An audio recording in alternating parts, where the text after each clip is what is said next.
এজন্য নিজের ক্ষুধা নিজের ভিতরে রেখে তিনি রাস্তায় গড়াগড়ি খেতেছেন। এমন সময় দেখতে পেলেন যে এক লোক নবীজির কাছে এক পেয়ালা দুধ হাতিয়ে দিয়েছে।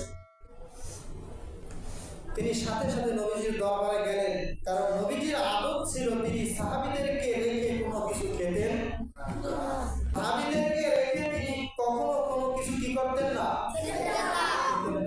হুজুর দেখে বুঝলেন যে তিনি ক্ষুধার্ত। এই ক্ষুধার্ত মানুষকে তিনি আশা করছেন যে হুজুর নিশ্চয়ই আমাকে দুধ পান করার অনুমতি দেবে, কিন্তু নবীজি তাকে নির্দেশ দিলেন, আবু হুরায়রা যত সাহাবী আছে সকলকে ডেকে আনো। সকল সাহাবীদেরকে ডেকে আনলো, প্রায় 70 জন সাহাবী। আবু হুরায়রা রাদিয়াল্লাহু তাআলা আনহুকে নির্দেশ দিলেন, আবু হুরায়রা এই দুধগুলো সকল 70 জন সাহাবী সকলকে বন্টন করে দাও। মেজাজ ঠিক থাকে?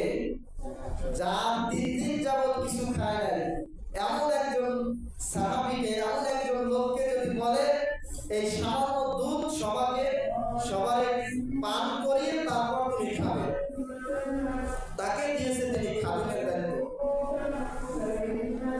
যেহেতু নবীজির আদেশ অমান্য করার সুযোগ নেয়, তিনি একের পর এক সকল সাহাবীদেরকে তৃপ্তি সহকারে দুধ পান করালেন।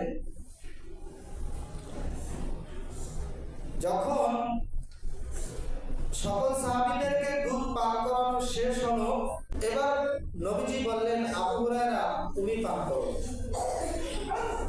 আবু হুরায়রা একেবারে তৃপ্তি সহকারে যতটুকু খালি ছিল, যতটুকু খাওয়া যায় পান করার পরে নবীজিও পান করলেন। তারপরে দেখে যে পেয়ালায় দুধ ছিল, যতটুকু দুধ 70 জনকে বন্টন করার পূর্বে ছিল, নবীজি সহ